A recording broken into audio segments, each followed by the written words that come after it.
Kata Nuaiman dengan mudahnya dia mengatakan, sudah saya jual wahai Abu Bakar. Pulang ke Madinah, kisah ini diceritakan di hadapan Rasulullah SAW. Maka perawi mengatakan, fadhahikan nabiyyu hatta badat nawajiduhu. Ketika diceritakan kisah Nuaiman tersebut dengan Zuhaibit, Rasulullah tertawa sejadi-jadinya sehingga gigi geraham Rasulullah SAW nampak di wajah mata para sahabat. Bismillahirrahmanirrahim.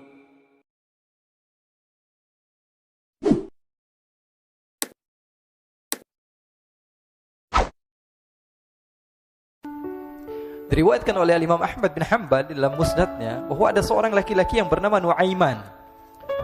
Ini Nuaiman di kehidupan Rasulullah SAW ada orang yang seperti itu gitu. Orang yang sering minum minuman keras. Rasulullah SAW marah, murka. Rasulullah kalau yang berhubungan dengan Rasulullah tidak marah. Tapi kalau sudah berhubungan dengan agama, Rasulullah SAW adalah orang yang paling marah, orang yang paling istiqamah dalam kebenaran. Maka Rasulullah panggil Nuaiman, apa yang kau lakukan? Dia katakan, aku minum minuman keras ya Rasulullah. Rasulullah cambuk dia. Kemudian dia bertobat kepada Allah. Kemudian ketahuan lagi minum. Kemudian dicambuk lagi oleh Rasulullah SAW, sehingga sebagian sahabat memukul dia dengan pukulan yang banyak. Sehingga apa yang berlaku? Sebagian sahabat mengatakan, la'natullahi ala Nuaiman. Semoga Allah melaknat Nuaiman. Dia mempermainkan Rasulullah. Dia bilang sudah mau taubat tapi minum lagi. Dia bilang sudah mau taubat tapi minum lagi. Maka Rasulullah SAW mengatakan, la tal'anuh fa innahu yuhibbullah wa rasulah. Kata Rasulullah, jangan kamu laknat Nuaiman, karena dia itu cinta sama Allah, cinta sama Rasulnya. Dalam riwayat dia dicintai Allah dan dicintai oleh Rasulnya Muhammad sallallahu alaihi wasallam. Ibn Majah menceritakan bahwa Nuaiman ini pernah suatu waktu diajak oleh Sayyiduna Abu Bakar pergi ke negeri Syam. Negeri Syam itu di mana? Seperti yang diceritakan tadi, antara daerah Suriah, Lebanon, Yordania, kemudian Palestina. Daerah seperti itu. Umumnya orang Quraisy pada masa itu mereka memiliki rihlah berdagang, membeli dagangan ke Syam, kemudian dijual lagi di kota Makkah. Ketika itu Rasulullah SAW didatangi Abu Bakar. Sayyidina Abu Bakar mengatakan kepada Rasulullah, ya Rasulullah, saya mau izin ya Rasulullah. Mau apa? Saya mau ajak dua sahabat kamu ini ikut berdagang ya Rasulullah. Siapa kata Rasul? Nuaiman. Kata Rasulullah, Nuaiman kamu mau ajak? Mau ngapain? Biar seru-seruan aja ya Rasulullah. Kata Rasulullah, ya sudah, saya izinkan kamu bawa Nuaiman. Ketika itu Sayyidina Abu Bakar membawa Nuaiman sama satu sahabat namanya Suwaibit ibn Harmalah. Siapa namanya? Suwaibit ibn Harmalah. Ini sahabat Rasulullah SAW yang memiliki sifat yang berbeda-beda. Kalau Nuaiman ini aneh. Pernah Rasulullah SAW dibawain makanan banyak, dikasih Rasulullah, dikasih sahabat semua. Semuanya sudah makan, tiba-tiba si Nuaiman ini, sahabat Nabi Nuaiman mengatakan kepada Rasulullah, ya Rasulullah, ini yang penjualnya, tolong kau yang bayar ya Rasulullah. Makanan udah habis. Makanan udah habis, Rasulullah SAW bingung, saya yang bayar. Akhirnya Rasulullah katakan kepada sahabat, ayo keluarkan uang, kita patungan, kita bayar. Rasulullah aja dimainin, apalagi kita orang. Sallu ala Nabi Muhammad. Nuaiman diajak Sayyidina Abu Bakar. Kata Rasulullah SAW, benar kamu mau ajak Nuaiman? Iya ya Rasulullah. Diajaklah. Diceritakan dalam riwayat Ibn Majah, diceritakan juga dalam Siyar A'lam Nubala, diceritakan juga dalam musnadnya Imam Ahmad bin Hanbal, dalam riwayat Imam Ahmad bin Hanbal. Maka diceritakan Nuaiman diajak oleh Sayyidina Abu Bakar. Sesampainya di negeri Syam, semua dibagi tugas. Fulan bin Fulan kerjaannya ini, Fulan bin Fulan kerjaannya ini. Semua memiliki kerjaan. Nuaiman tanya, wahai Abu Bakar, kerjaannya saya apa wahai Abu Bakar? Kata Sayyidina Abu Bakar, kamu mau ngapain terserah kamu wahai Nuaiman. Yang penting kamu ikut saya kan. Kemudian satu di antara mereka namanya Suwaibit ibn Harmalah. Ditanya oleh Sayyidina Abu Bakar, wahai Suwaibit, kamu mau kerjaan apa? Kata Suwaibit, terserah kamu wahai Abu Bakar. Kata Sayyidina Abu Bakar, kamu menjaga makanan, karena saya tahu kamu ini adalah orang yang senantiasa menjaga amanah. Suwaibit ini kalau disuruh maju dia maju, disuruh mundur dia mundur, disuruh ke kanan dia ke kanan, disuruh ke kiri dia ke kiri. Orang yang ikut aja. Kalau Nuaiman beda, disuruh maju dia ke belakang, kasih sen kanan ke kiri belok. Nuaiman itu orang yang berbeda. Maka Suwaibit mendapatkan tugas, semua mendapatkan tugas kecuali Nuaiman. Sehingga ikhwani, apa yang berlaku, apa yang terjadi? Sayyidina Abu Bakar pergi sibuk dengan kesibukannya, sehingga datanglah waktu siang. Nuaiman sudah lapar. Nuaiman cari makanan. Dia nggak punya uang, diajak Sayyidina Abu Bakar tapi tidak diberikan uang. Sehingga dia cari-cari makanan, dia tahu Suwaibid yang jaga makanan, dikatakan, wahai Suwaibid, saya mau makan, berikan kepada saya 1 roti saja. Yang terpenting apa? Saya makan, sekarang saya sudah lapar. Kata Suwaibid, ya Allah Nuaiman, kita tunggu Abu Bakar saja sehingga dia datang, karena ini amanat. Amanat dari Abu Bakar, saya tidak boleh berikan kepada siapapun kecuali atas izin Abu Bakar. Kata Nuaiman, kasih saya makanan, kalau tidak saya bikin masalah sama kamu. Merah wajahnya Suwaibid, karena dia tahu, jangankan saya Rasulullah jadi mainin.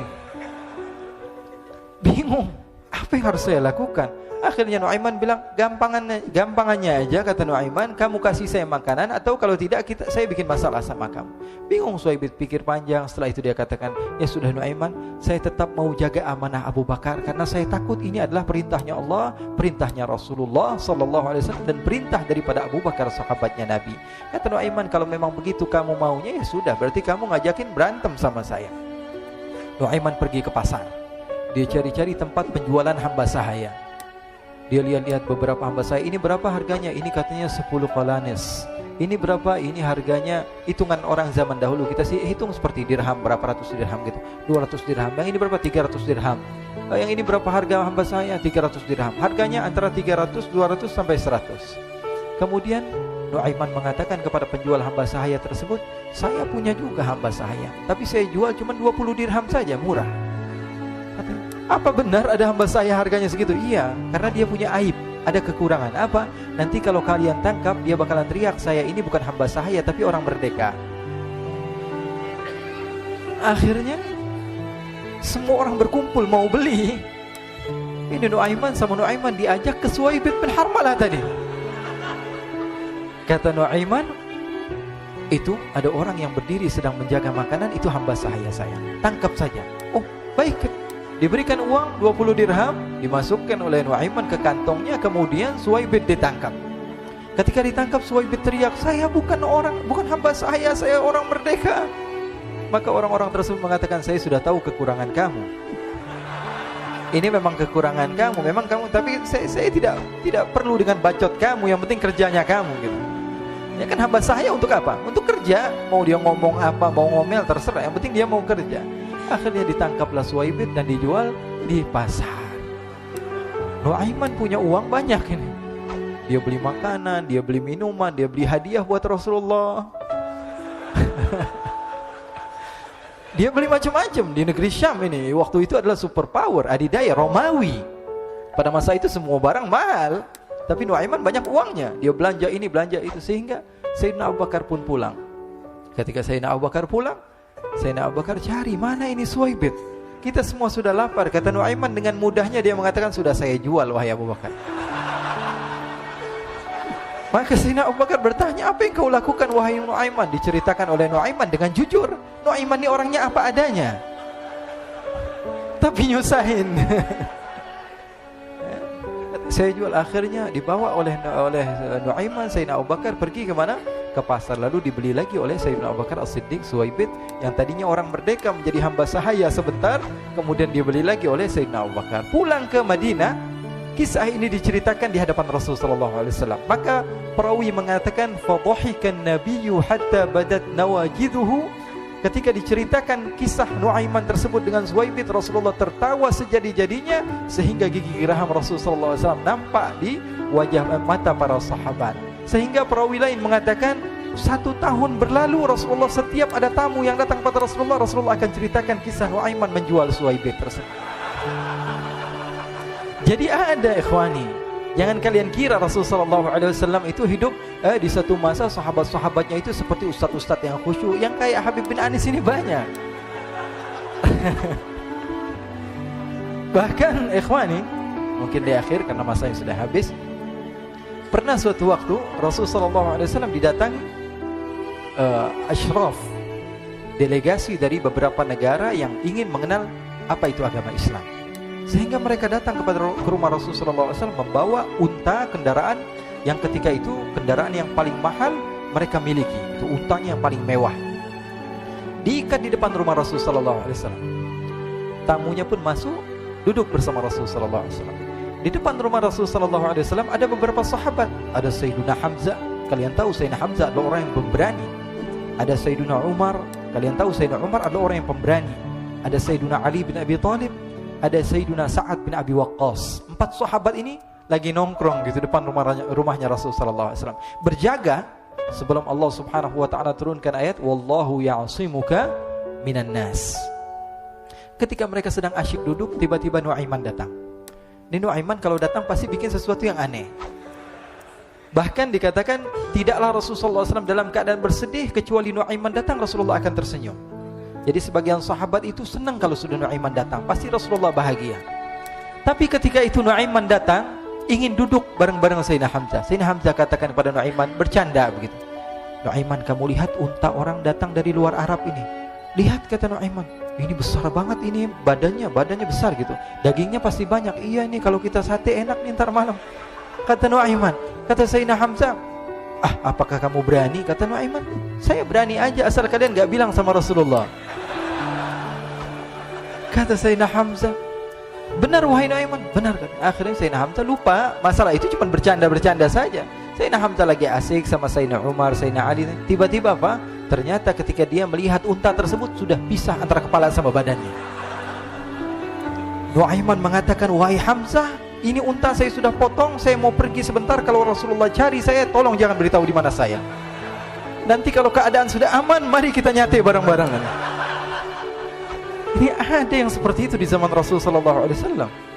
Maka dia pun berlari dan berlari mencari satu tempat supaya Rasulullah SAW dia selamat daripada Rasulullah SAW. Sehingga Sayyidina Hamzah bingung, ini kalau Rasulullah keluar gimana? Ada Hamzah Asadullah, ada Ali bin Abi Thalib, ada Umar, gak bisa jaga kendaraannya, tamunya Rasulullah sallallahu alaihi wasallam. Akhirnya benar apa yang terjadi, ikhwani. Rasulullah sallallahu alaihi wasallam tamunya mau pulang. Ketika dia buka pintu tamu melihat apa? Untanya sudah begitu. Mereka teriak, "Wa naqata, unta kami wahai Muhammad. Baru mau kenal Islam, unta kami, kendaraan kami sudah dibuang." Rasulullah SAW lihat Sayyidina Hamzah, lihat Sayyidina Ali. Mereka gak bisa ngomong, mereka hanya bilang apa? Nuaiman ya Rasulullah. Rasulullah perintahkan Sayyidina Umar, wahai Umar, sekarang kamu ambil uang, kemudian kamu gantikan, kemudian kamu berikan 2 kali lipat daripada harta unta ini, sehingga apa? Agama Islam tidak didengar dengan sesuatu yang tidak baik di luar sana. Akhirnya diberikan harta, diberikan unta yang baru dan diberikan harta yang lebih untuk orang tersebut, sehingga orang tersebut tidak menjelek-jelekan agama Islam. Kata Rasulullah SAW, dan sekarang waktunya kita balas dendam sama Nuaiman. Nuaiman ternyata berlari tempat yang jauh sampai hampir keluar dari kota Madinah. Dia dapatkan seorang sahabat Nabi yang hadir juga dalam peperangan Badar, namanya Al-Miqdad bin Al-Aswad. Siapa namanya? Al-Miqdad bin Al-Aswad ketika itu sedang menggali sumur. Ketika sedang menggali sumur, Nuaiman datang. Nuaiman katakan kepada Miqdad, wahai Miqdad, wahai sahabat Rasul, kamu orang yang hadir dalam peperangan Badar, kamu adalah orang yang hebat. Dipuji-puji sama Nuaiman. Ada maunya ini. Akhirnya dia bilang, wahai Miqdad, tolong saya. Kenapa wahai Nuaiman, kamu ini kekasihnya Rasulullah, orang yang disayang sama Rasulullah. Kenapa? Saya ini sedang dikejar-kejar orang jahat. Tolong selamatkan saya pengen masuk ke dalam sumur, boleh atau tidak? Kata Miqdad, siapa yang mengejar kamu? Pokoknya saya dikejar sama orang-orang. Kamu mau atau tidak selamatkan saya? Ya sudah, selagi kamu itu adalah sahabat Nabi, silahkan kamu masuk. Masuk akhirnya Nuaiman ke dalam sumur tersebut. Lalu Nuaiman mengatakan, wahai Miqdad, dia keluar lagi. Nanti kalau ada yang cari saya, tolong jangan beritahu saya di dalam sumur ya. Kata Miqdad, baiklah. Kata Nuaiman, siapapun yang bertanya tentang saya, kamu tidak akan kasih tahu? Iya, kata. Walaupun Rasulullah yang tanya saya? Katanya, enggak mungkin Rasulullah datang ke tempat sejauh ini. Iya, walaupun Rasulullah. Akhirnya masuk Nuaiman. Setelah beberapa menit Rasulullah dan rombongan benar datang. Miqdad bingung ini. Ini kenapa Rasulullah datang ke RW kami ini? Ada apa ini Rasulullah sampai sejauh ini? Ditanya, ya Rasulullah, ada apa ya Rasulullah? Kata Rasulullah, saya cari Nuaiman. Di mana Nuaiman? Innalillah, kata Miqdad. Enggak dijawab ini Rasulullah. Kalau dijawab saya ingkar janji. Akhirnya apa dia katakan? Wahai Rasulullah, mata saya tidak memandang kepada Nuaiman, tapi tangannya nunjuk ke dalam sumur. Sahabat.